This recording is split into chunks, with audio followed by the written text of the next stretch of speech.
All right, sorry, I actually hadn't made a video for this one. So this is a 68 Jeep Kaiser 715.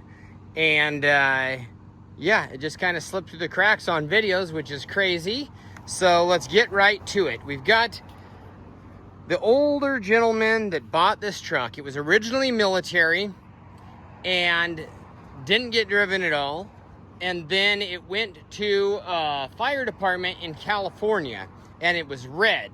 And they were pretty gutless at the time, so he talked to the fire department down there, and they said that a lot of guys didn't like to drive it because it was just kind of a gutless wonder anyways, and he bought it from them.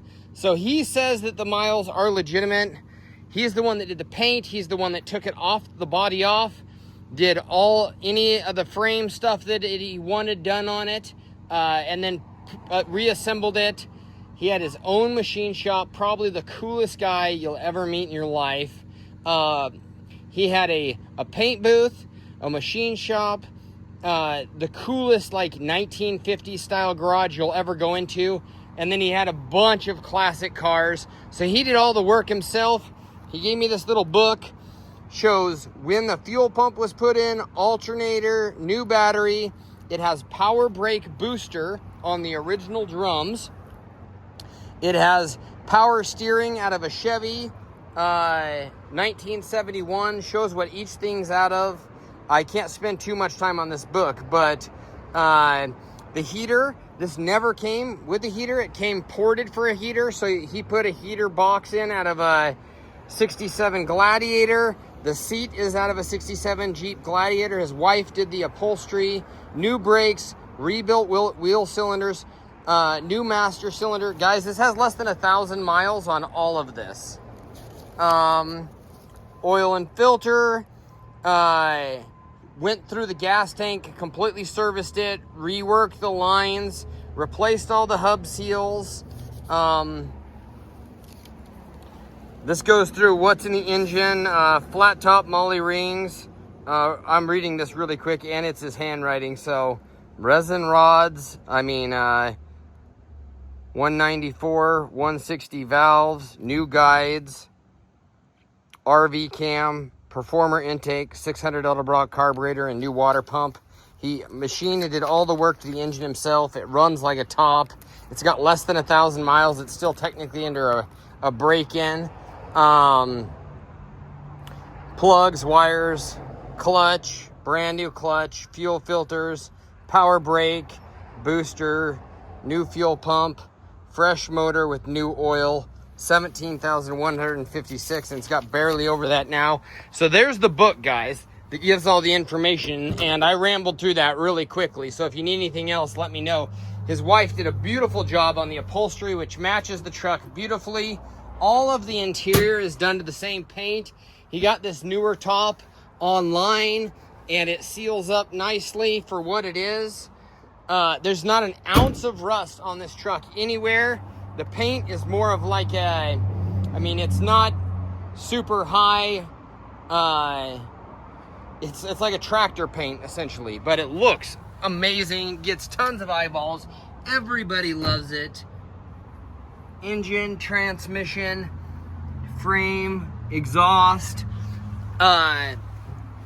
Just a really, really cool truck. I think the only thing I would do to it outside of this is really original still as far as the front and rear differential. You could switch it out to a Dana 60 and a Dana 44, then run different rims. Obviously the tires are very old. Good luck popping one. You'll probably never do it. They're extremely rugged. He did buy this spare online. You've got the shovel. You've got these little locking boxes that go back pretty deep. They're kind of like ammo boxes. You got the fuel tanks, paint matched. Guys, there's no way you could build this truck for even close to what I'm selling it for. You got the Jeep tailgate that flips down. He said that there's a couple little dings in the tailgate that he couldn't get out before paint. He said, try and find, this is the straightest tailgate you'll probably ever find of one of these. You got the axe and the pick on this side. You got the fuel canister here. And then your spare canister. just a really cool truck. So let's pop the hood, and then you've got a PTO driven winch up front here. And there it is, guys. That's a small block 400 Chevy. And like I said, it's all essentially brand new. So he built the whole thing himself, cam, reworked the whole engine. So, and that's what he does. That's what he's done for the last 30 years. So very, very well done. And power brakes, power steering, Chevrolet power steering with a Chevrolet gearbox. So obviously Chevrolet is the go-to for any kind of aftermarket modification like this. This is what I was talking about for the heater box. The firewall would have been there just plugged off. It would have had a plate over it and wouldn't have had the heater fan or the heater box on the military version of this. Apparently they don't think the military need heat.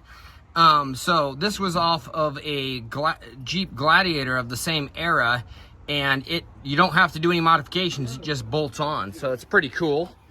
I'm gonna fire it up here, and we'll look at that for a second. And then these obviously flip up and lock the hood down. So I'm gonna hop in here, and we just gotta flip on and press that. Oh, a little cold. And there we're off and running.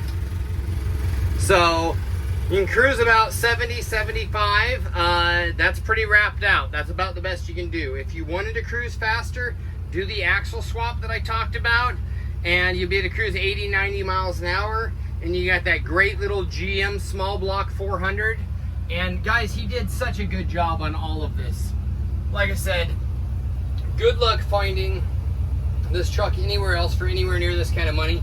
There's a lot of them that sell unrestored in the kind of money we're asking for this. I got a good deal from the guy, and he was just cool. I drank some beers with him, hung out with him. He's one of those guys, and I just love this truck, and I hope the new owner loves it too. Thanks for watching.